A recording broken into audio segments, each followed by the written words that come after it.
Today we're going to talk about nonviolence, Star Wars, and Terminator.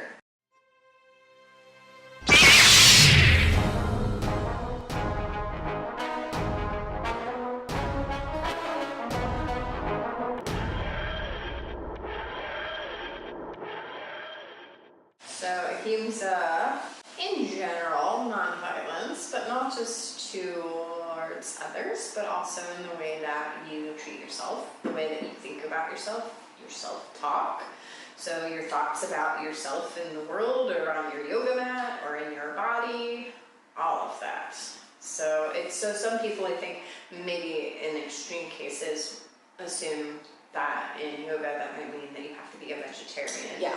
That's debatable. I am. You are. Yeah. It's more of a, for me, personal choice. It has nothing to do with yoga. I was vegetarian before I practiced yoga. So for me, it is a practice of Ahimsa, but there are plenty of folks out there that feel like eating meat is maybe healthier for them. Yeah. And then that's their Ahimsa, maybe, is making sure that they eat what they need to eat. So that's a tricky one for me. Yeah, and I agree. I don't think that. I mean, yes, that's the case for vegetarianism, but I mean, I think that we could probably talk all day about how you can eat meat and possibly have that still be ethical and all that stuff. I mean, right? Because I mean, truly, we are. I mean, we're omnivores. We have eyes in front of our heads. We're not prey, Right. We don't have sharp teeth. Yeah. Yeah. So I mean, there's all sorts of arguments there. Yeah. And so when it comes to Ahimsa, I whenever I teach this in class and talk about it, I think it's interesting to delve into the aspect of it that is internal. Yes. Because, and I was actually just talking to one of my clients the other day about, we always say, like, you are what you eat, but also you are what you think. You are what you read and watch, and all of the input coming into your eyes and your brain as well. Which is an interesting piece of self-care too to think about, because the energy that we let in, I don't necessarily mean that in like a metaphorical kind of way of like chakras or anything, but just like the energy that we take in of, maybe it's just certain people in our lives that are draining, or they're negative, or maybe they're mean to us. Right. How do we have enough of that Ahimsa to put up good boundaries for ourselves and maybe not take in certain things that we don't need? Or even, go to the extent of just recognizing, like, I can't have this person in my life. I mean, deciding not to spend time with somebody, or saying, okay, not tonight or whatever, and I didn't mean it the sexual way, but but, deciding not to go out and hang out with somebody tonight versus saying, like, no, this person is actually, like, really bad for my life. Right. So, this is an extreme example that thankfully is not part of my life, but, like, if you're a recovering addict of some sort, don't hang out with other addicts. They're going to drag you down, that's Ahimsa to yourself, and recognizing that these people are not bolstering me up. I truly, and this is so contradictory to my nature, because I do have somewhat of a low self-esteem. There are aspects of me where I can honestly say, like, I'm really good at certain things. Right. But there are certain aspects where I'm like, but it's the inferiority complex. Oh, yeah. The imposter syndrome. Oh, imposter syndrome. My God, I've been feeling that lately. Yeah. Oh, big time. But at the same time, like, I find that I am a better person when I'm around people that make me better. So there's a weird thing that happens outside. I don't know if the camera can catch that sound. It's weird. It's very creepy. It's not a ghost cow in the building. There's something that whips across the building. with the wind.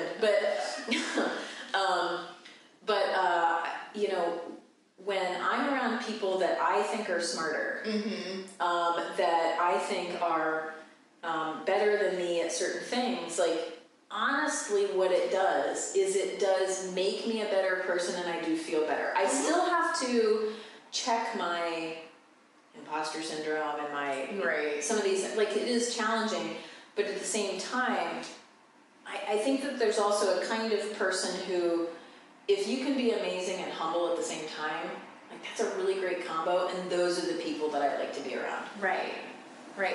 That balance between the two is really hard. One of the things that, at least in counseling, so in terms of, I think I've talked about cognitive behavioral therapy before. So the idea is that most of our, we want to talk a little bit in yogic terms, most of our suffering is based on attachment in yoga or Buddhism, but in more of the therapy world, cognitive distortion. So cognitive distortions are going to be like negative beliefs, negative self-talk, things like that. And one of the things that I'll often say, and I think this is a really hard thing to kind of drill into your head, I have a hard time with it, when you're having those negative thoughts about yourself, those mean thoughts about yourself, thinking, what would I say to my friend? What would I say to my partner? What would I say to somebody that I really love?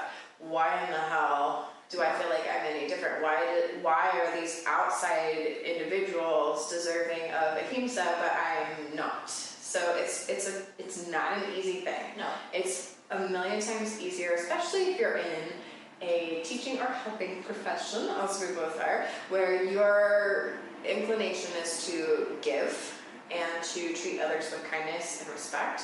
It can be really easy to keep giving and keep doing and keep that kindness flying out at all these other people, but then at the end of the day, when it's time to decide, do I need a break? Do I need to rest? What do I need for ahimsa towards myself? It might be gone. Like, the cup is empty. The whole pitcher's empty. The whole pitcher's empty. There's no pitcher left. Somebody threw the pitcher out because they took that too. Like, you can't even refill it because somebody took it. Or you gave it. You gave the whole freaking pitcher. Yeah, here, you can have my pitcher. Yeah. And, you know, it's funny. Several years ago, when I think back, and a couple years ago, when I made the decision with my teaching schedule to make it so that I was teaching 12 weeks and then I would take a week off or something like that. I can't even remember now. But I came to the realization, it was the week that we went to Iceland. I felt so good. And part of that, honestly, was I had built this into my own head that, like, I have to teach 15, 18 classes a week so that people still keep coming. And then if I take a week off, people are going to go away and then I'm going to come back. Did the same thing. And it was such a relief to be reminded, number one, the world does not revolve around me. You know, take that responsibility off your own shoulders. Right. And people came back. I took a vacation, and funny thing, I was actually in a better mood. I was probably enjoyed being around me more because I had a freaking break. Right. You know, and like moment to recuperate. So I was a better teacher because I had taken time off.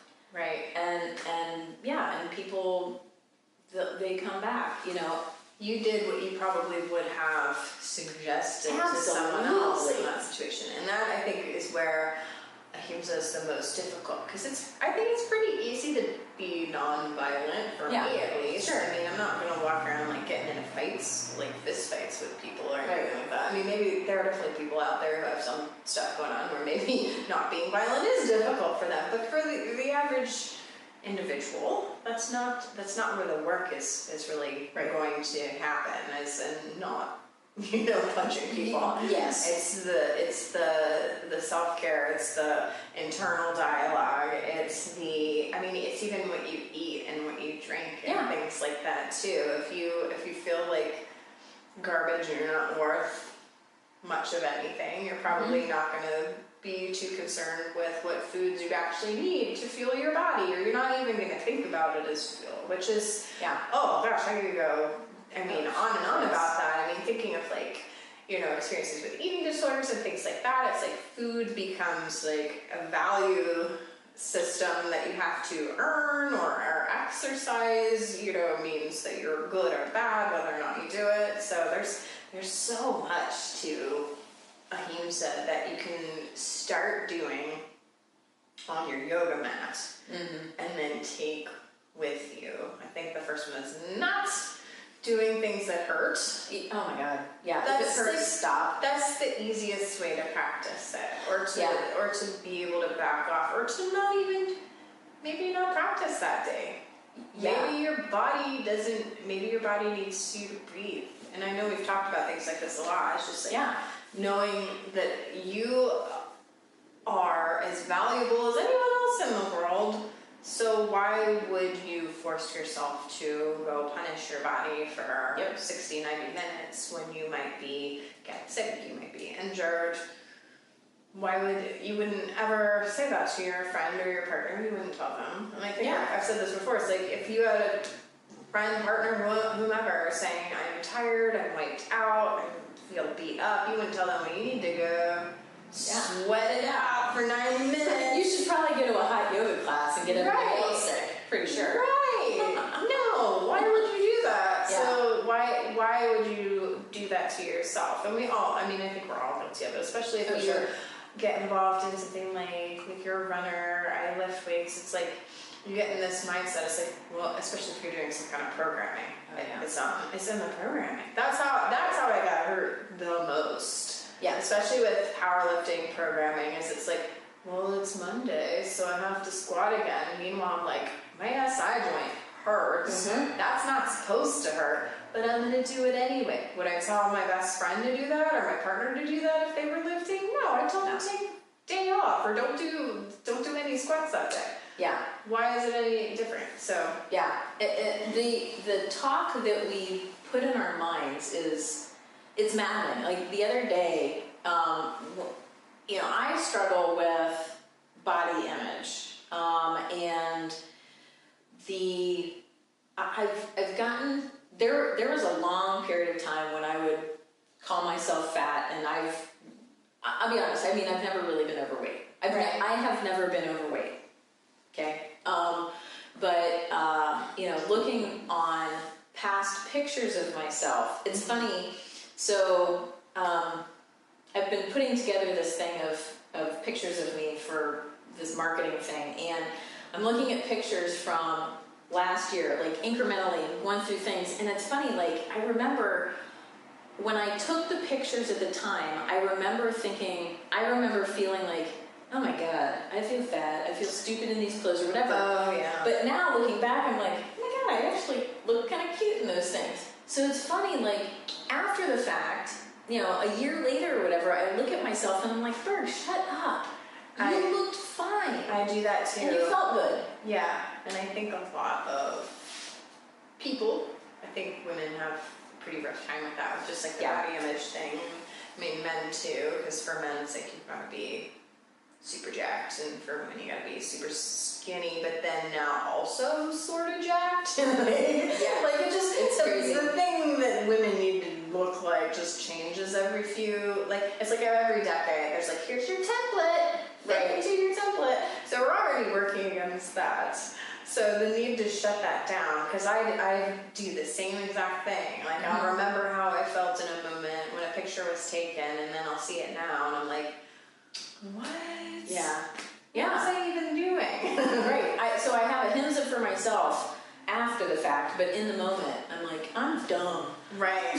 I'm dumb and everybody knows it, and everybody's thinking it. Right. Like, why? Yeah, it's completely unnecessary.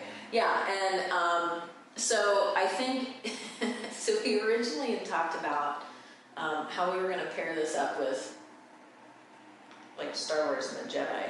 Yeah. We kind of went into the self-talk stuff. I mean, yeah. Because the Jedi, I think, straightforward. I mean, the Jedi, it's really similar to like a martial art where you need to learn to defend yourself just in case. Yeah.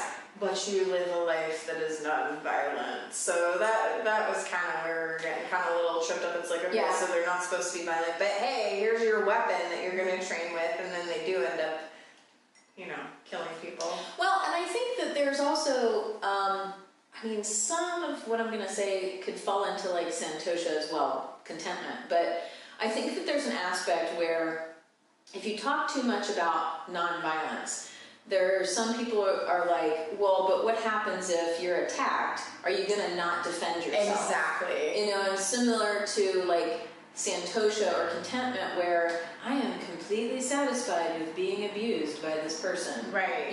So, there's still the aspect of, being true to yourself, being a strong person. You can be sure of yourself without being an asshole. You can be a strong person and still be non-violent, and both things can exist. It's not an either or.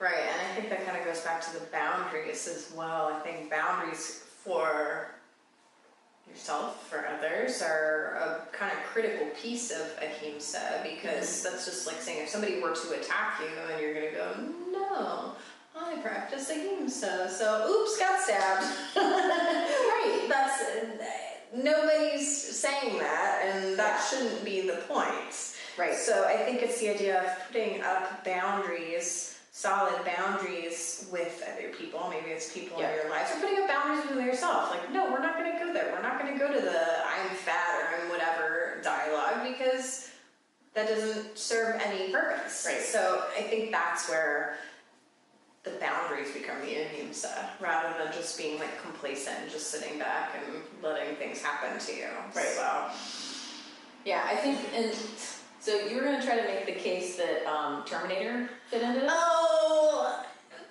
kind of, sort of. Okay, Terminator 2. So Arnold Schwarzenegger is the Terminator. He comes back and he basically will kill anyone, but he can't kill John Connor. So that's a form of Ahimsa. But if we are thinking about the whole time travel thing, he was specifically told not to kill John Connor, to also protect him. So he's practicing a form of very specific nonviolence, but only to John Connor, for John Connor, and told to him by John Connor and his people. So I kind of ducked out of that one the second that I started saying it. But wouldn't it be interesting, though, if you could somehow be programmed to practice nonviolence towards yourself? Like, what if your future self could be like, can we be nice to ourselves and come back? Like, if I could go back 3 years ago and be like, Burg, slap. Maybe not slap myself. I would politely say, you did fine. You're doing well. You're doing okay. And I can tell you this because, 3 years from now, 5 years from now, you're still okay. And you look the same and you're healthy. So, fine. You're never going to, that thing that you think you're going to achieve, that body that you think, it's just not, it's a waste of time. Right. Like, you have to add, I don't know, for me, you'd have to add, extra bones or something to be, taller. It's completely unrealistic. But, I'm trying to think, so as we've been sitting here talking, I've been trying to think about, what's another character from a movie or a TV show or anything like that, okay, so in our last episode, we were talking about the new doctor. Right.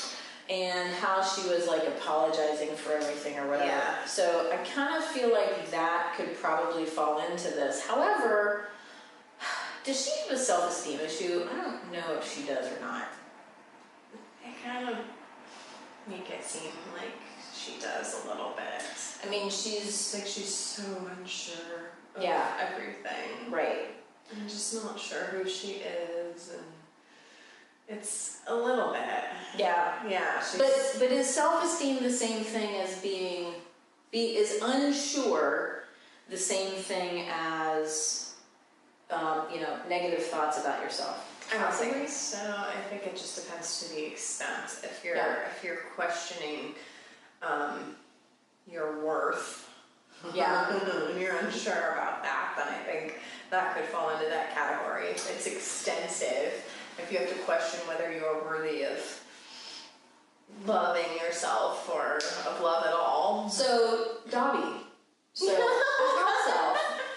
So, for him, talk about being trained to believe that you're lesser.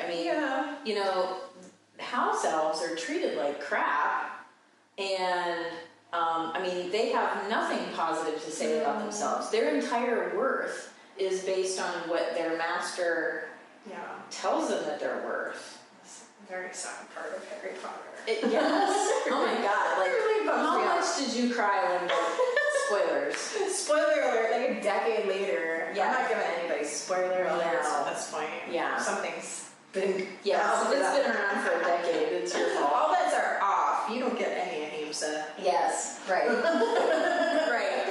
Yeah. But yeah, that character, was just... It made me so sad, but at the same time, there are plenty of people that I know that talk about themselves like that. It's a way to prevent others from doing it first a lot of times. That's a good point. When people speak about themselves in self-disparaging ways, 9 times out of 10, they're trying to do it first because they have the assumption that everybody's already thinking it. Yeah. Or somebody's gonna say it, so why don't I get it out now? Or they play it off like a joke. I think, though, that maybe your intention behind it changes it, because self-deprecating humor, you can still have a pretty strong ego and think that you have plenty of worth. That's true. And still, I don't know if maybe it's a form of humility or whatever. Sometimes I do that a little bit. At least when I'm teaching, I'll make jokes about, I don't know, things that I'm doing or things that I said, and it's not because I hate what I just did. It's I think it's because just pointing it out. Yes. I'm human. Real. Yeah, right, exactly. It sort of humanizes you to be able to do things like that. I think that another thing that just popped into my head as far as nonviolence, but again, this was sort of forced upon him was when Superman lost his powers. When Bruce Banner, he can't become the Hulk. He's trying to get angry enough to be the Hulk, and he's having a hard time. Yeah. They need him to fight, and he's like, I can't. I sure love Mark Ruffalo. I do too. It's like, aw, I have such a soft spot for him. Okay. He's had a rough life. Just for real, Mark Ruffalo. I must not know these things. I need to know about Mark Ruffalo. Oh yeah, he's suffered with some pretty severe depression. Oh. I think that there have been attempts and things like that. So, can you talking about Ahimsa, talking about the real people. Right. Again, last episode we talked about, what's the actress's name that played Rose? Something Tran? I don't know. I'm sorry, Rose. I'm sorry. She won't see that she's not on the internet because all you nerds pushed her out. That's right. So that's another example of Ahimsa. I think is also the way that we treat our superheroes, the way that we treat people in these movies, how we treat people who are playing a character in a movie that is only for our entertainment. Mm-hmm. That entitlement is rough. I think that's a rough thing that's really ramped up with the internet and kind of some of the fact that you can be a little bit more anonymous and then just be an awful person to somebody that you've never met or say terrible things about other people anonymously. So I think that's definitely a form of violence, I think, in speech, because in terms of Ahimsa and the meaning, it's your speech as well. goodness, like if you guys talk back about Rose, she didn't have threats. Yeah. The actress Yeah. who didn't write the movie, who didn't make up the character. And I feel so bad, like looking back on the, like when they were doing the circuit of like the TV shows and late night shows, like promoting it, she was so excited to be in Star Wars movies, you know? Like, wasn't she one of the first Asian American Yes. female leads in anything ever? yes, and nerds just destroyed her. Yeah, they still are. Yeah, it's so unfortunate. I feel But so her bad. as a person, Yes, that's the thing. Yes. not the character. No, It's like I no, think that's Rian Johnson's fault. right. You can be mad at A lot of which things people are his are. fault. Yeah. I'm trying to practice Ahimsa towards Rian Johnson. Yeah, because imagine how cool, like, he must have felt, how good he must have felt as he was making that, like, the opportunity. Okay, so we know how we feel about it, but he was probably just like, this is the opportunity of a lifetime, I'm feeling great. It's hard to put yourself in other people's shoes. I think that's another piece of Ahimsa, too. It is. That's, like, the hardest piece. Well, and I think, you know, when it comes to something like Star Wars or any of these nerd things that we've got, like I mean, you said entitlement. I mean, we wrap up so much of ourselves and have so much meaning in these things. Like, Right. I grew up with this. I have memories of like Star Wars toys and what it was like to open one up on my birthday or Christmas. Right. And so, like, when you screw with it, Right, or just your feelings about a certain character, and then to see them later, and you know somebody else has written for them. It's so hard when they've killed them. when they've killed them. Rian Johnson, I am practicing Ahimsa towards you. May you be well. May you be free of suffering. Yeah. I think he's probably suffering now. I think he's suffering now. He didn't even get to make another movie. No, he didn't. No, and he had a trilogy of shows, I think, that he was supposed to make too, and he's not going to get to do that. I'm going to barge in right here, everyone, and tell you about CS Coffee, our very first sponsor. CS Coffee is 100% Arabica instant coffee. They also have 100% compostable packaging, which provides environmentally conscious convenience. This is perfect for the office, the trail, and for fitness. Simply mix it with 16 ounces of hot water to make hot coffee, or you can even blend it with your favorite protein shake. Order online today at csinstant.coffee and use the code TREE at checkout for 20% off. Now, back to Burg and Lauren. I think that our viewers could be yoga rebels as well. I don't think that it's just us that are yoga I rebels. think there already are a few out there. Yeah. I want to do a shout out to Olivia and Yes. Lisa. Olivia, who noticed what our logo was. Yeah. Good job. This is the Om symbol and the Rebel symbol. So two yogi nerds, Lisa and Olivia. So we're out there. Yes. We're out there applying these things to our nerddom and our yoga and then putting it all together because that stuff, the nerd stuff is just as much a part of us as the yoga stuff. It's what makes us who we are. So being able to see all of these things kind of cross over together, it just goes out into everything else that we do. Well, I mean, and I think that's also why, like, I love Yoda, I love Spock, I love the Jedi in general. I think because I can see so much of what I want, I guess it's kind of like their thing is sort of the romanticized version of yoga for me is the Jedi, is Yoda and Spock and the way that they do things. And so that's kind of how for me, like, my yoga and my nerd sort of interact. And I also think that getting to see these characters that I love do these things, you know, they're saying smart stuff and they're doing these battles and whatever. Like, I mean, I live vicariously through them, and I think that's what we do for. Yeah. But then I get to see this stuff in action. One of my favorite characters is Kanan. Have you gotten to that yet in Rebels? No.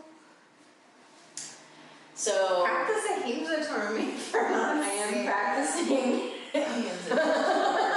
So Star Wars Rebels is an animated series that I highly recommend, and you have to see it. And I know you're working towards it, but you have to watch it because it is canon and it is part of the. They're bringing their stories, so the characters in Rebels, they're bringing those into the movies, and like they have for. Yeah, they have for a couple, for some of the last movies, like they talk about General Syndulla and all that. But one of my favorite characters is Kanan, who is, he's a Jedi master. Is he a master? Maybe he's not. But anyway, like he to me, so talking about Ahimsa, he is, he really practices like non-violence. He tries to choose the path of, let's try to not kill people. Right. Which I also really appreciate. That's why I kind of like the Jedi. Although, again, I think there's the argument that not all of them are as peaceful as they probably should be. I think old Obi-Wan is a really good example. Yeah. He tries to just get them to move on, I mean, ultimately, Well, that's he doesn't really fight back. Yeah, well, that's a good point. I mean, so Jedi mind tricks are a form of choosing Ahimsa, maybe?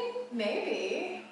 I mean, Because there are some people that just go into a bar and they're like, I'm just gonna kill everybody, instead of telling you, like, you don't need to bother with it's me. just kind of like having them just move over to this side. It's not really doing them any harm. And it's also not, taking a lightsaber and swishing them in half. Yeah. Okay. Oh, so one of the things that I did want to bring up was sort of non-violence gone wrong is Anakin wanting to save Padme from dying, and in the meantime turning into Darth Vader and like the most violent evil person. Right. So he had intended to save her from death and instead caused it.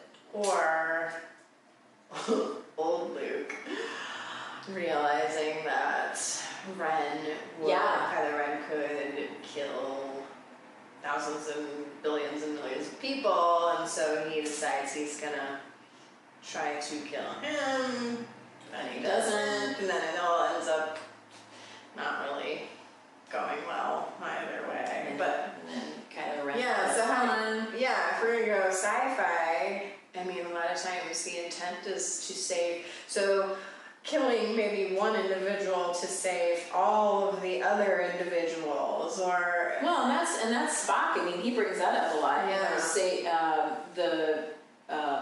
sacrifice one to save the many. yeah, I mean, Rogue One, man, Right. Jen Erso, she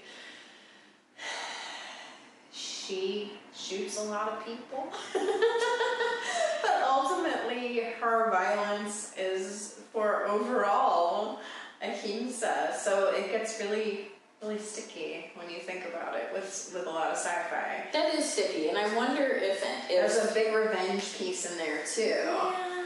But overall, she's trying to prevent harm of more people, and in the process, harming others. So that's where I think the Star Wars universe makes the whole concept of ahimsa really sticky, really difficult, because if the Jedi are killing people, and they believe that they're peaceful, non-violent, but they're still killing people because they believe they're right, who's to say? Yeah, what's the difference between them and bad guys? Like, I assume that they think they're right too. Right, like I think of Finn or any other stormtrooper. I mean, he probably grew up thinking, well, this is what we're supposed to do. Right. Or if you think of even in the real world wars, Yeah, both sides they think they're right.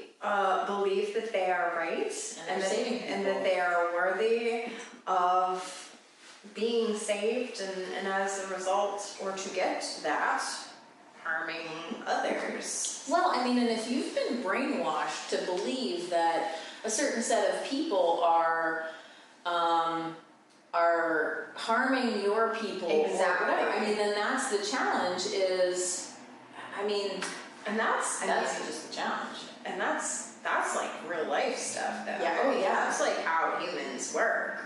We Yeah. all have. We're experiencing that right now in our country. I know, and I think when we just talked about how difficult it is to have ahimsa towards yourself, but for a lot of us, it's a lot easier. That idea that others are less, that entitlement, that others are less deserving of things, and that you are more deserving because you are somehow more special because you're you. So There's a fine line. Yeah, there's a really fine line, and I think a lot of people are kind of hovering on that line, and that's how wars happen. That's how a lot of the, discourse that we have right now happens, because we've got people on different sides that believe wholeheartedly that they are right and that their way is the good way. Well, I think the challenge comes when believing that it has to be either or. Right. It's black and white. And life really isn't that way. I mean, the truth is that many things can exist at the same time. Many truths Yes. can exist at the same time.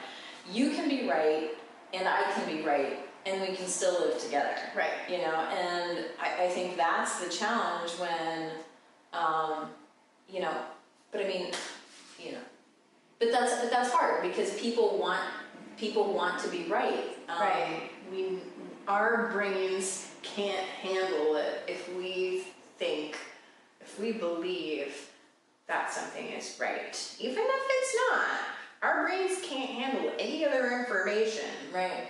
that is opposing that. And then that's how you get those distinct separations. Maybe it's the real world, maybe it's Jedi, maybe it's, Well, I think that's why, some of these movies, it's really important, like with Star Wars, or, I mean, even, like Stormtroopers, or, not Stormtroopers,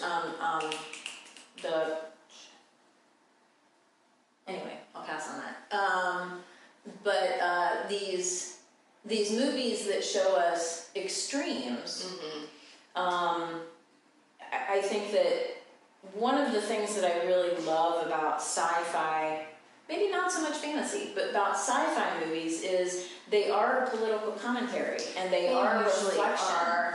Yeah. I mean, Star Trek Forever was a reflection of how we were and how we could be. Right. A lot of sci-fi now, and probably one of my favorite kind of subgenres of sci-fi is that dystopian future where something that's happening now usually has continued, or something has gone wrong, and then this is what we're left with, and we're forced to kind of deal with our mistakes. That is, I think, a really interesting way to look at both sides of things. Yeah. I think that's what I like about sci-fi, especially that kind of sci-fi, is to see, well, if we continue down this path, or if we didn't continue down this path, what could happen? Yeah. Well, there's a big part of me that would love to have a zombie apocalypse and just like start over. I know, we've really messed things up. We really have. I think that I would, so in The Walking Dead, do you watch The Walking Dead? I've seen it, yes. Okay. Not all of it, but. I'm kind of tired of it. I'm so tired of the apocalypse right now. I'm sort of overdone on it. However, we keep watching it. But I think that I would survive the apocalypse pretty well. I think I'm a tough cookie. I think I could do it. I think about things like that a lot. I'm allergic to a lot of stuff, so I'd have to that's a I challenge. have to think how do I stockpile Claritin, or in this scenario, is the stuff that I'm allergic to all wiped out. That could be. So it could be. I feel like I think about this a lot. I feel like your time to shine is in the apocalypse. I know. All the things that I'm allergic to are wiped out. It's just me. I don't need to buy Claritin anymore. Yeah. I mean, people existed without Claritin before it existed somehow. Yeah, but our life expectancy was like 31. That's a good point. They all died of allergies. I was reading that just today, that our life expectancy in the year 1900 was 31. And now it's in the 80s, and there are more people living to be in their hundreds. And I plan on living to 120. Centenarians. Those are people that are 110 or older. Yeah, I'm gonna do it. So what kind of ahimsa are they getting into to live that long? No kidding. Usually what I've seen is that women have avoided men, they smoke cigars and they drink whiskey. They drink, yeah. There's one woman, she's like, I have a bacon sandwich every day and I never got married. Yep. She was like 110. I'm like, well, like, yeah. I mean, she looks happy. Yeah. I mean, who am I to argue? Man, we've got to study this. The ahimsa of people above 100 years of age. What are they doing? What are they doing that we're Yeah. So if any of you are over 100 and you're watching, please let us know your secrets of non-violence towards yourself, because you're doing something right. Right. So what questions do we want to ask? What examples of ahimsa? What's challenging for you? So I'd be interested to know what aspects of this is challenging on a personal level, and then you saw a struggle trying to figure out examples to bring up. Yeah. Do you have any Everything had another characters? side. Yeah. Do you have any good examples that we could? Because I'd be willing to have this conversation again if we had some good examples. Right, yeah. And Yeah. maybe that's the whole point of ahimsa, is that it's not perfect. You can't do it perfectly. Oh my God. Yeah, you just tapped into something deeper. All right. Well, if you enjoyed this, please click like or subscribe. What else? I guess I hope we'll see you next time. And may the force be with you.